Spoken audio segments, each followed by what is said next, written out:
টানা ব্যাটিংয়ে ক্লান্ত শরীর, একের পর এক বলের আঘাতেও নড়েনি আত্মবিশ্বাসের ভিত। ব্যর্থতার মিছিলে ব্যতিক্রম তাওহিদ হৃদয় স্বামীর বলে সিঙ্গলস নিয়ে চ্যাম্পিয়ন্স ট্রফির ময়দানে আদায় করে নিলেন সেঞ্চুরি। দুহাত তুলে কৃতজ্ঞতা জানালেন সৃষ্টিকর্তার প্রতি।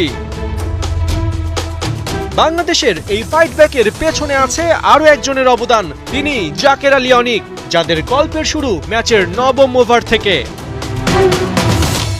বল হাতে আকসার প্যাটেল ততক্ষণে ব্যাক টু ব্যাক তুলে নিয়েছেন তানজিদ তামিম আর মুশফিকের উইকেট। জাকেরকে আউট করলেই হবে হ্যাটট্রিক, কিন্তু বিধিবাম জাকের স্লিপে ক্যাচ তুললেও তা হাতে রাখতে পারলেন না রোহিত শর্মা। আক্ষেপে মাটিতে চাপড় দিলেন কয়েক দফা, যেন ততক্ষণে বুঝে গেছেন কি মিসই না করেছেন। হ্যাঁ, এই মিসের আফসোস জাকেরের ম্যারাথন ইনিংসে ভালোই টের পেয়েছে ভারত।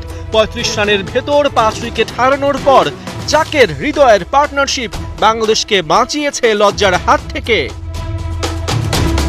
দুবাইয়ের উইকেট এদিন সৌম্য শান্তরা না বুঝলেও জাকের আর হৃদয় বুঝেছিলেন ঠিক মতো।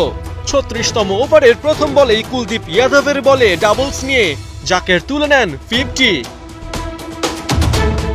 অবশ্য হৃদয়ও ছিলেন মার কাটারি, জাদেজাকে বাউন্ডারি হাঁকিয়ে ৮৫ বলে তিনিও তুলে নেন হাফ সেঞ্চুরি।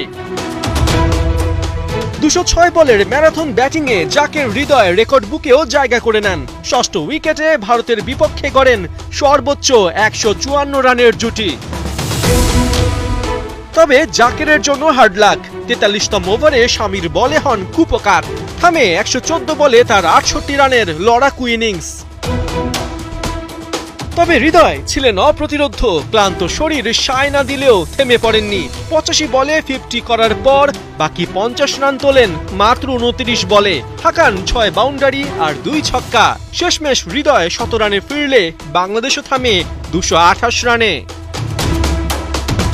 পার্থ বণিক, ৭১।